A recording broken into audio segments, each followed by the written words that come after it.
Here, great. So, thanks for joining, everyone. My name's Andrew. I don't know if I've met quite a few of you before. Some of you I haven't.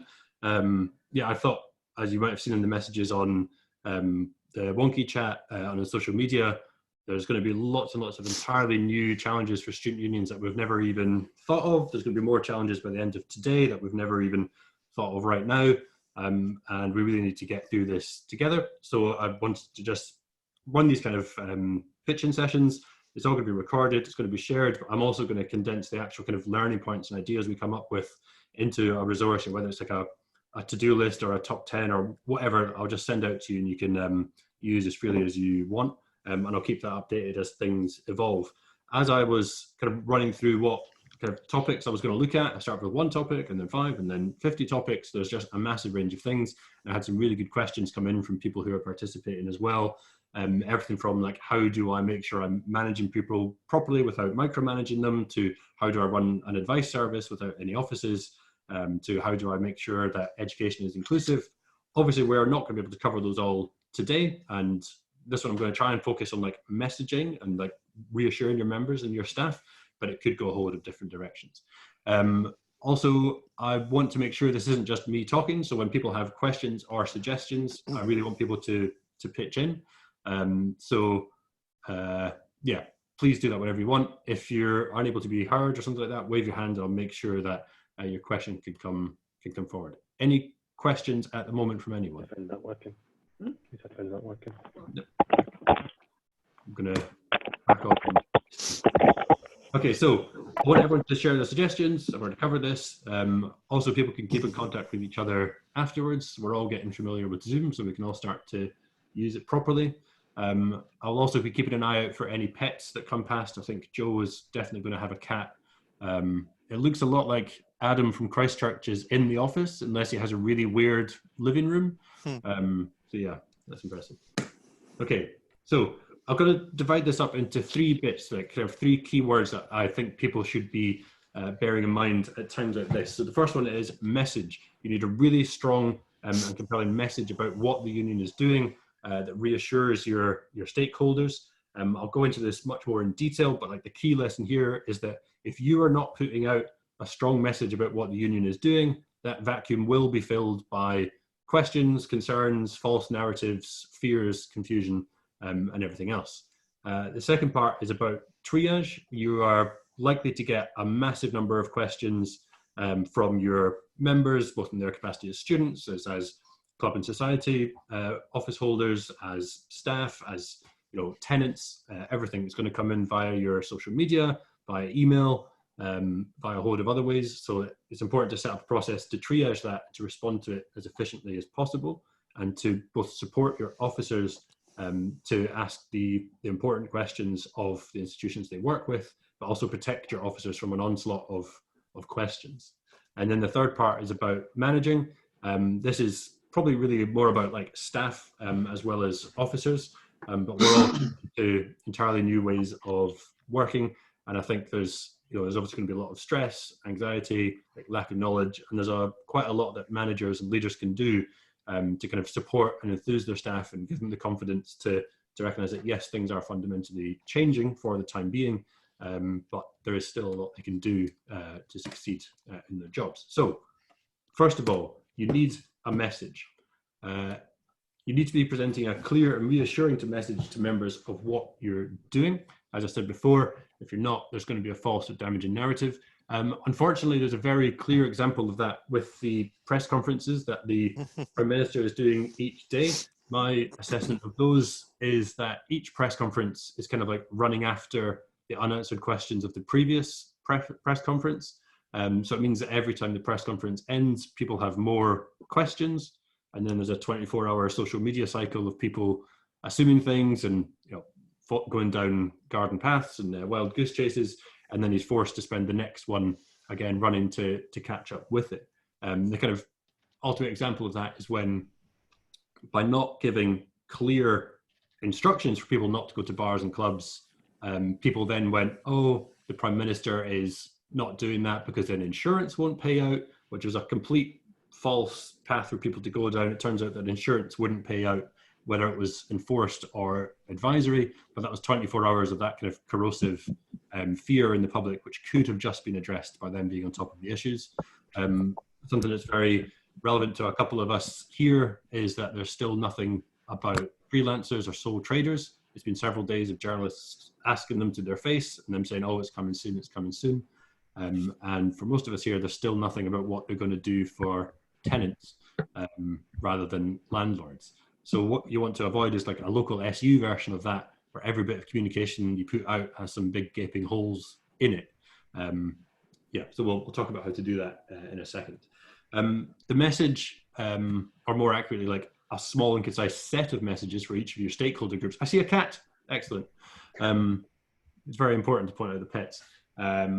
Is really important because it will also help your staff unite behind kind of like a vision, not to be too dramatic about it, of what the organization is going to do, which is going to be useful for questions of like keeping your staff enthused, keeping your work as efficient and effective as possible, and coming up with long-term solutions to these problems. Any questions so far? Brilliant. So how do you actually establish a method? So the first thing I'd say is, if you haven't done it already, if you have one, activate your crisis communications plan. Not necessarily the same as a crisis management plan. Some of the bigger unions will have these in place already. If you don't, here's a sneaky tip. If you go to imperialcollegeunion.org/crisis, you can find their full crisis communication plan and all the kind of papers surrounding it. So that's a good resource to use. I can send that around as well afterwards. And it's about establishing a very clear group that meets at least once a day to assess what the stakeholders are for a particular problem, what the risks are, what kind of problems are predicted. And it's about allocating responsibility for people to be continually ahead of your stakeholders and identifying the problems, naming them, and saying what people are going to do. My kind of view on what I've seen quite a lot of student unions and organizations do so far is everyone's kind of suddenly crashing into, working online at a distance. That's fine. Everyone, every organization in the country is going through that process. SU kind of managers and leaders need to write a story around that. They need to say, we're currently in the setting up phase, but they then need to say that setting up phase ends and we move into handling this crisis as an organization. So you don't get stuck in a trap of continually talking about what methods we're using or when the meetings are going to be. Managers need to say, we are now set up as a distributed organization. Now we work on what our long-term plans are. That kind of like writing the story for the organization needs to be done by this group to give the staff that kind of structure, the knowledge that the setup phase is over, the crisis management phase is beginning, and the long-term, the strategy phase is starting as well. There's some quite interesting stuff. I think Joe, who's here, sent me the NCVO email yesterday. They're sending out really clear messages, such as their board has said their entire strategy is on pause. They're now focusing entirely on this. They're going to be doing XYZ, 3 broad themes. And that's really good kind of like message discipline, message leadership from the top of what the organization is going to do. In the third part about manage, I'm going to come back to that idea of like making your staff feel part of something bigger. Yeah, I'll do that for now. In all your messaging, I'll slow down for a second. Many of you will already have stakeholder grids or kind of like audience analyses, so you know who your stakeholder groups are. Pretty much all of you will have organizational values. You'll have the kind of like management behaviors that come out of those values about how your organization will act and present itself. That's great. They are there to be used. So I'd say that one of the first things your strategic communications leads or your crisis communications group should do is go through each of your stakeholder groups and say, right, what are their concerns going to be in a week, in 2 weeks, in a month? Identify all those straight away, and then using the values and possibly a tone of voice or communications guide, if you've got one, write down some holding messages for them. So you're going to end up with a Slack document or a Google Docs document of all your holding messages. So for example, if you're sitting down and thinking, right, for our club and society presidents, they're all currently, looking after themselves and their families and their studies and so on. But what are they going to be worried about in a week or two? They're going to be worried about how is handover going to work? What's going to happen to our big events? What's going to happen to budgeting? What's going to happen if we don't get to do fresh elections? All these problems. If the union gets out and does the kind of painful job of identifying all these problems first, then you're always on the front foot about the problems that are coming. Does anyone have any questions? Anything they want to suggest? Has anyone here started a crisis management group? That's specific. Yep. Yeah. How would you say it's going? Well, we've actually just been talking about issues. We've been very sort of reactive over WhatsApp initially. We've got our first meeting in a couple of hours, so it's too early to say at this stage, but we've been quite conscious in acknowledging the issues. We've changed very quickly how we're working. We put messaging out a couple of weeks ago on our social that was quite front and center about how things were changing. I've seen a few places just sort of took a bit of a softly approach, but we were very upfront in acknowledging, look, things are going to change massively. We're working on it. Here are the current changes that are in place. Here's what's coming. And as we start having these regular incident group meetings, we'll build on that as things evolve. Mm-hmm. Has anyone else had a similar experience? Well, I say it's never too late for anyone to start them. Thanks, David. Where is it you work? Nottingham-Trent. Great. Would you be happy for people to get in touch and see how you've been managing your crisis comms group? Yeah, for sure. I mean, people can email me at comms@su.ntu.ac.uk, or you'll be able to find me on Workplace, on Facebook or LinkedIn or whatever. So feel free to get in touch. You can also, our social media channels are public facing. You can look at them and see the kind of messaging we're putting out as well. Mm-hmm. And how are you kind of managing your set of messages? Do you have a whole lines to take or holding messages captured somewhere for people to use? Yeah, we've got a bunch we're drafting in the background. Obviously, it's a very live situation, mm-hmm. and things are changing day by day. And there's a mixture of what the government are saying, what the university is saying, what we want to say as an organisation.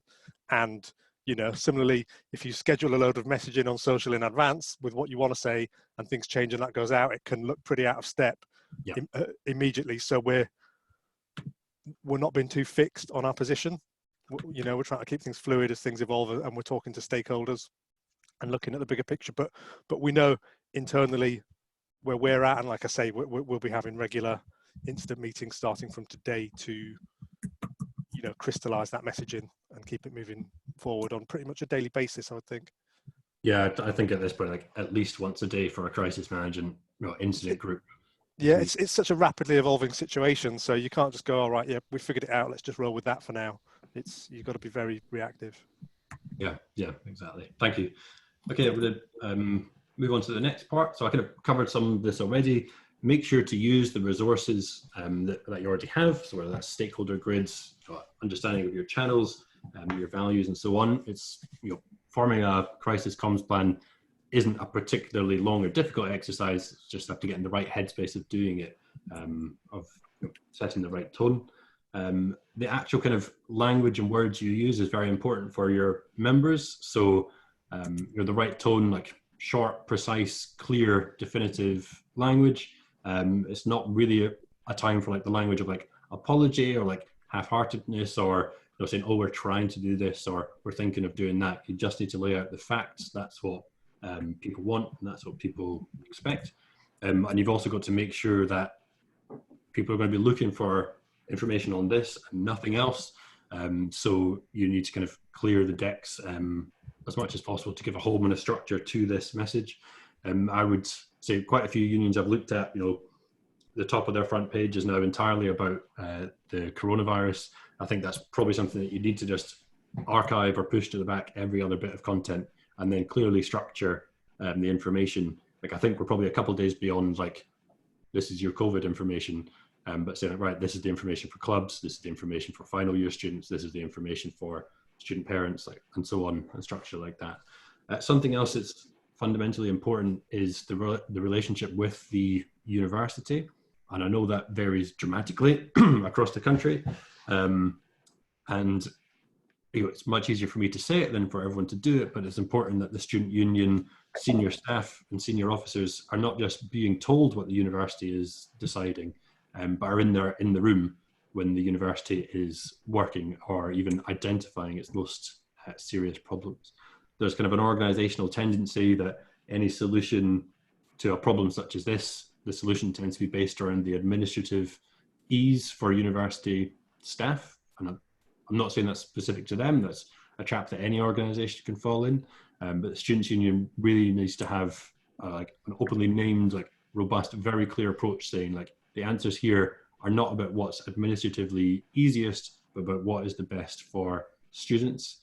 And it's time for the Student Union to take that kind of like robust, like powerful stance and say, look, things like departments maintaining, different levels of online teaching quality because of academic independence. Like, this is not the time for anything like that. You need to be turning up the temperature on academics and senior academic and university staff who might be letting these kind of like differences in quality slip in out of ease, or because everyone's under an incredible amount of pressure.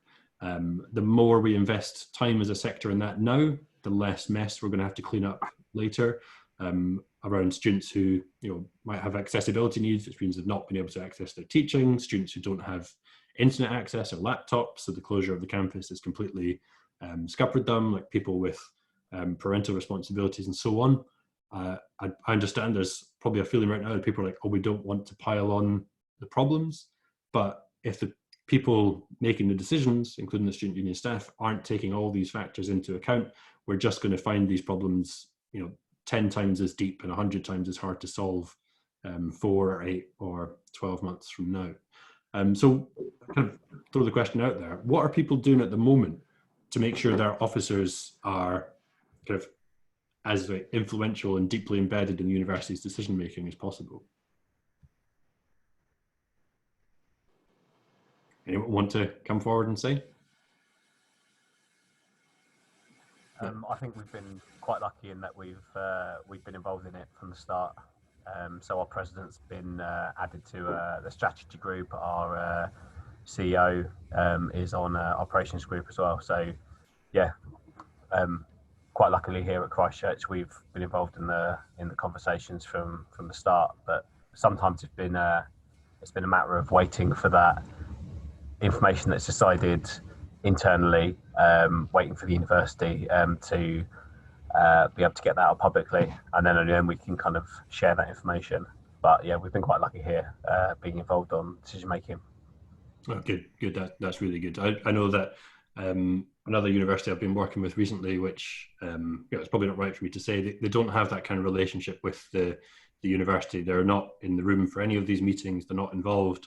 They're barely even at the level of the university saying, could you repost our social media and so on. And the message that the union is trying to get back across is not that the students are some kind of special stakeholder in this, is that if the university wants to succeed in its own core objectives of looking after its educational offer and looking after its community, the students' union has to be like in the room from the start of the discussions. It's probably worth at this point like encouraging your officers to think, or to continue to think of the university not as a single kind of like big black box that makes decisions in a unitary fashion. We all know what universities are like. They're not like that. So it's probably worth your officers picking parts of the university that they're going to be in touch with. So your academic officer with the library, with student support services, with your ICT and so on, or your sports officer in touch with the gym or sports services. And rather than be like a university and union relationship, you have a union to each individual kind of student relevant department relationship, so you're kind of pulling the levers on what they think is important. Does that make sense to people? Yeah. Yep. Cool. Yeah, I think it's important for unions to kind of assert that role as someone who will help each part of the university succeed by being involved at the start, rather than a role of we will help you communicate to the members what's going on. So yeah, remind your officers that they are not the university's voice to students, they are the students' voice to the university. Okay, I will skip on a little bit, talking about a triage system. So I think a lot of these questions are going to be coming in. I think your officers are going to be inundated. I think that's not an effective use of their time to have them necessarily replying to individual students all the time. So what I suggest, there'll be different ways to do it, but is that each union basically has like a traffic manager. That's the person who looks after the inbox, social media inboxes, you know, any other way that questions are coming in. And then that one person, you know, no more than twice a day, maybe even just once a day, sends out the questions and the messages in a collated fashion to the right officers so that they can work on it. I think you need to protect your officers and your senior staff from a barrage of repeated questions. So you need to point this one person as like, you know, the front desk. They're armed with all the correct answers if they exist, or the lines to take if the answers don't exist. And they are, yeah, kind of like a goalkeeper for all these kind of questions. It's also important to be able to track all the questions that are coming in. So whether you already have a ticketing system, or you can find a way to do it through an inbox, or you can just buy like an online, you know, task management service that does something like that, it's definitely worth the investment. You don't necessarily have to explain this to your members, that there's only one person who is, you know, assessing and triaging all the incoming questions. But it's important for your staff that you give them that reassurance and you assign the tasks efficiently like that. Yeah, and then the role of that traffic manager would be to kind of bring repeated questions together, and then to inform the officers of what the students' priorities are, and then to engage with the officers on how they're getting an answer, and then be the person who is updating on social media to answer frequently asked questions, or changing the online content so that questions are no longer coming in, but they're instead being addressed by the student just going to the website. And that links very closely to the previous point about making sure you have the right relationship with the university. And I think, you know, very unusual situations like this are going to expose that for many student unions, their existing officer to university staff relationships have not been consciously designed. They've just been inherited, or, you know, they're from the university 5 or 6 years ago. There are going to be lots of senior and influential university staff members that you just don't have a relationship with, and you need to create one now. So encourage your staff to think beyond the people that they currently know, and make sure that they're, you know, directly approaching people that they maybe don't already have a relationship with, but they need to establish one quickly. Any questions at this point on like triaging or setting up a front desk? Hard to tell if someone's going to ask a question now or not. So yeah, I know that a lot of this is like much easier for me to say than you all to deliver, but I'm just trying to, you know, give some ideas of what people can do. I also had a question about how do you make sure your staff are working effectively without kind of micromanaging. So I kind of zoomed that out into a point about managing people. So I said before about like really writing and clearly narrating a story for your staff of what is happening. So we are in the setting up phase, and then like NCVO have done, we have put our strategy to one side. We are now focusing on these clear set of priorities. You need to so clearly telegraph this message to your staff of what they're doing. And then I've put here like a ladder of achievement. So if you then get people, we're setting up our desks, we're setting up our collaboration software, that's all very important. But then say, right, now we're going to manage all our risks. We're going to sort out all our communication lines to take, and you give them increasingly more kind of like more strategic tasks to get to. That's the only way you're going to be able to support your staff through to the ultimate goal of delivering an entirely new kind of student union that no one can really conceive of right now. If you skip straight to that part and everyone's going like, right, let's just do it now, like let's just be a really good students union online, you're going to get a lot of like make work and inefficiency and people feeling extremely anxious because they're not sure that what they're doing is the right thing. People are going to be extremely anxious anyway because of what's happening in the world. I know that I am, and I know that most other people are as well. So it's very important, in my opinion, to give them that kind of ladder of achievement, something very simple, something a bit bigger, a little bit bigger to build on that, and then so on and so up. I think you've probably never needed as much communication from your senior managers to your staff as you're going to do now over the next couple of days. If you've got a crisis management or incident management team meeting daily, that's at least a daily bit of contact out to people, even just to reassure them that this is still being looked after at a higher level and that their needs are being looked after as well.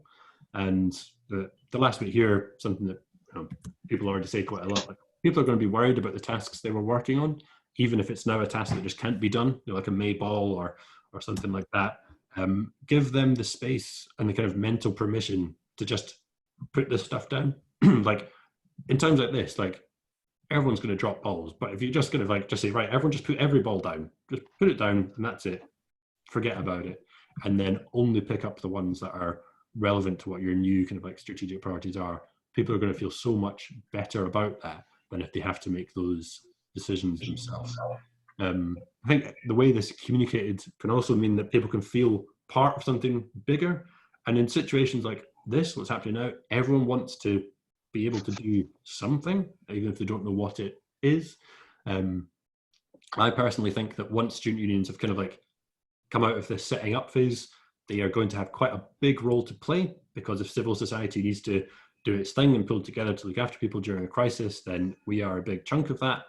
We have access to lots and lots of enthusiastic young people. We've got phenomenal amount of volunteer structures already. So if you can paint that kind of like longer term picture of what a students' union is going to do, people are going to feel more enthused to do the immediate task that's right in front of them, rather than focus on the kind of the anxieties or what they're missing out on. Does anyone have any kind of questions or comments about that? Nope. So what would people say at the moment is kind of like the highest level message coming out of their students' union to its staff? Like, can anyone summarize that message in a sentence?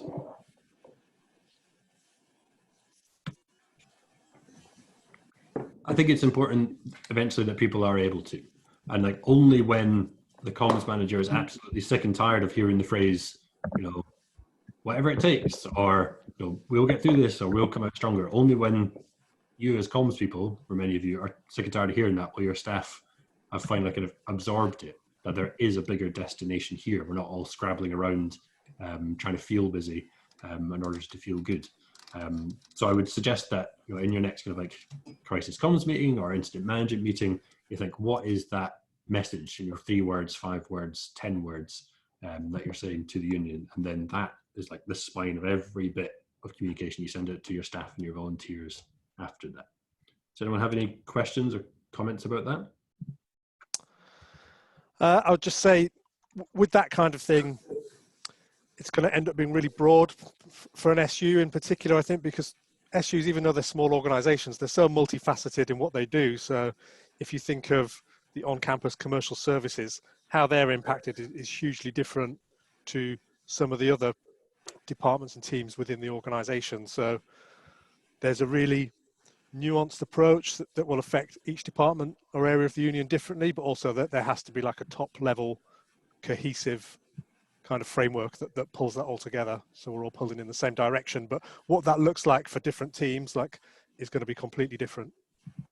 Yeah, it's going to be frankly very difficult, and it's not going to be the same for unions. I wish I had an answer for everyone, but unfortunately I'm really just in a position of posing the challenge, which is that without that high level message being pushed by the student union leadership, another one will rush in to fill that gap, and it will not be the message that anyone wants. It will not be or more than one.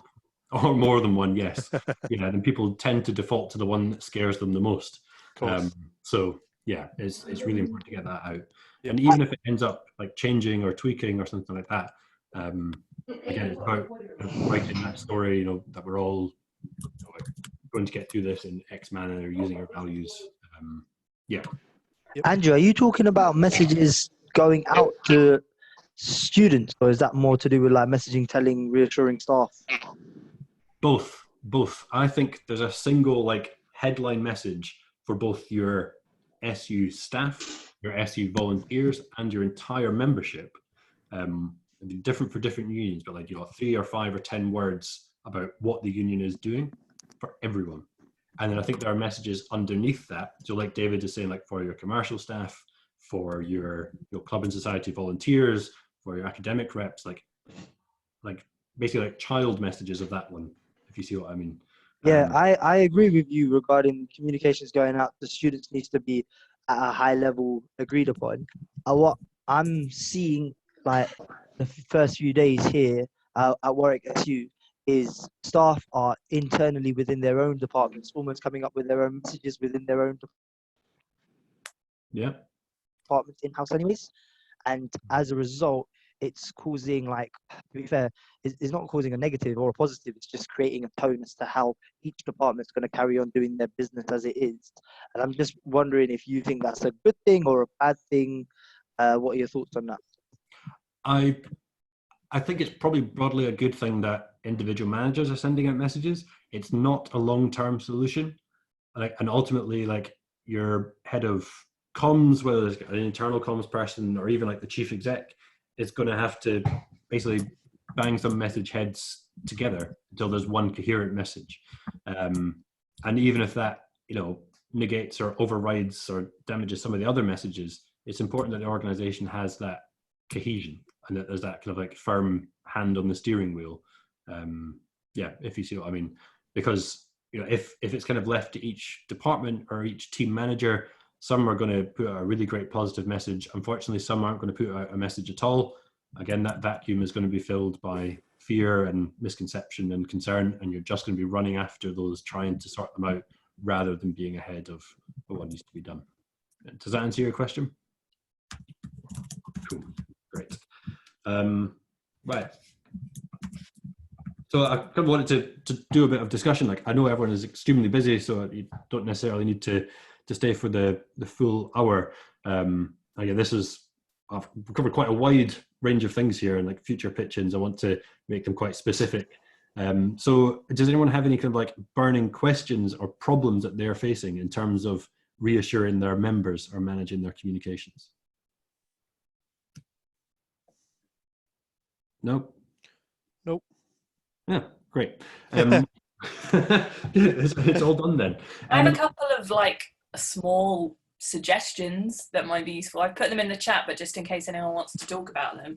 So on a really boringly practical note, which is, I guess, a new strapline. Brand, both boring and practical myself. That one way to, as part of that triage, just to handle if you're getting lots of things, is it's fine to point to like a holding statement or an online kind of resource. So, and if you can put that information, like you said, somewhere that's easy to find, and maybe break it down by like club and society people, volunteers, student staff, that will help reduce the number of individual inquiries you've got. But it's fine to respond with, there's some information online here, and you might want to kind of tailor specific bits. But things like, if you use Gmail, things like canned responses or other kind of automated things, if you're finding yourself sending the same email a million times, that's really helpful. And then the other thing was, just, you kind of touched on it, but there's risk of like message clash if you've already got stuff going out that was scheduled what feels like 300 years ago, like 2 weeks ago. Just so check out any kind of social media scheduling or email scheduling you've got, because it's easy to be focused on what you're doing now and what's coming next, that you forget that, like, 2 weeks ago you were super organized and scheduled loads of stuff about your summer ball, which isn't going to apply anymore. So just remind colleagues to check through stuff that you've got planned, in case suddenly your Facebook account goes on about something that isn't happening or is like wildly inappropriate now. Great, thank you, Joe. And Joe, did you want to say anything about any other kind of like like sessions or advice you were wanting to do for student unions? Basically, follow Joe on social media, and there's lots of really useful tips. Thank you.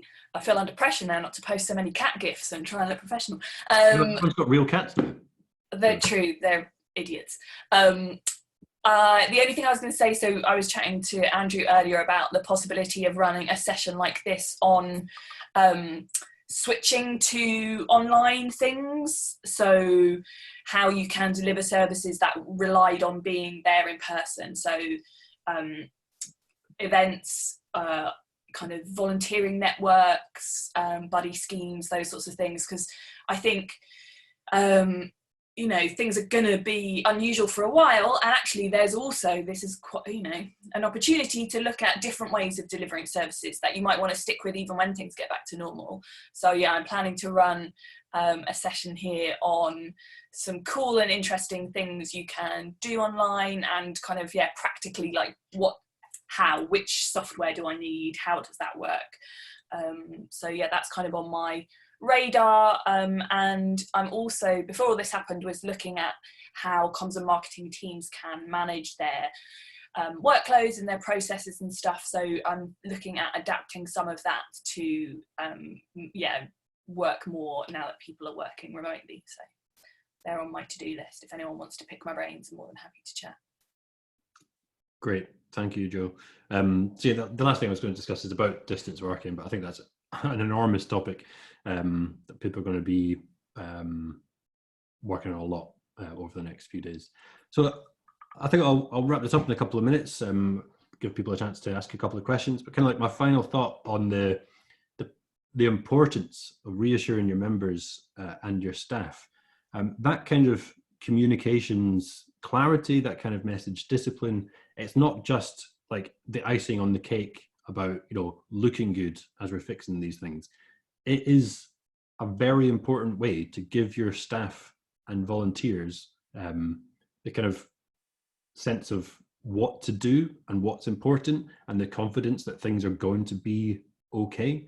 And I think that investing in this kind of like clear messaging doesn't just make you look good from the outside, it will make your entire organization work a little bit better as it comes to deal with this crisis. It kind of unites everyone in the same direction, gives them the same kind of language and vocabulary to use when they're tackling this problem. And I think it's really worth investing that time and energy now, because without it, there will be much more kind of like degradation of services, like change in kind of quality and consistency of what we're doing, and staff are going to be much more lost and anxious and confused than they already are. So it's not just about looking good, it is actually a really important way to make sure the organization is working as efficiently and constructively, and that it's looking after its staff as much as possible, which I think are really, really important to everywhere, but particularly to students' unions. So does anyone have any final comments or questions? So I'll just throw something out there, since we didn't really dig into the distant management thing. I think a lot of SUs, particularly if they're multi-campus, are probably better at it than they think they are. If they, with remote working, if staff get distributed across different campuses, and it's just realizing you can adapt some of the things you do. You can't just port out of the workplace and just carry on doing the same as home. You have to change things, like moving to more asynchronous communication and more written communication, and also that you pretty much can't over communicate when you're working remotely and at a distance. That the more you communicate, the better. There's, if you know, Basecamp, the Basecamp software, if people, they have a set of principles on their website about how they work remotely and communicate internally with remote distributed working. If people just Googled Basecamp remote working principles, there's lots of really good advice and best practice there that people can easily build into their workflows. Great, thank you, David. Like on a similar note, like people are going to be downloading all these softwares, like get the paid version. Like if a union's like, oh, I'm going to save $14.99 a month, oh, that seems a bit expensive. But just think of like the staff hours and efficiency that just getting the paid version of one of these solutions will give you. So yeah, I'm sure that other people have more experience of doing these in organizations. Like I worked in unions for a long time, but I don't work in one right now. So I'm not having to make one of these solutions work, but whether it's Slack, Trello, Asana, Basecamp, or any of these other ones, if people have really good suggestions, then yeah, let people know, chuck it up on social media. Yeah, we just need to learn from each other about how to make this work. Any other final comments or questions from anyone? Nope. In that case, I will bring this to a close. Thank you all very much for taking part. I'm going to stick this recording online. It'll just be on YouTube for anyone to access, but I'm also going to go through it and all like the suggestions and kind of learning points and so on, just turn that into like, you know, like a PDF or a website that everyone can just kind of go through. So like a Students' Union, like how to reassure your members in time of crisis 101 tick sheet. And hopefully that'll be the first of many. Oh, yeah, one last thing. Like, what would people like to see next in terms of like something a problem they just need to kind of crash time and energy on that they think is plaguing every Students' Union? I think looking around how people can deliver more than just messaging to students online. What can they do to support and engage students? Again, it's like changing that model that, you know, there'll be things that can do. I'm about to have a meeting with a few guys at our place straight after this one. I've got some ideas around things they can do, whether it be, you know, getting some of your regular events kind of modified to work in an online format, just a way to make students feel like they're still part of a student community, even though they're all completely distributed and potentially isolated. Yeah, okay, thank you. And would it be fair to say that kind of one of the last ways you summarized it there, how to make students still feel like a community, is that kind of like at the heart of it? I would say so, yeah. It's a combination of that and the fact that Students' Union business model is very much geared around people coming into their building. So people need to get out of that mindset and find a way to adapt their services. But I think the key thing is making students still feel supported and part of a community of students, yeah. Yeah, thank you.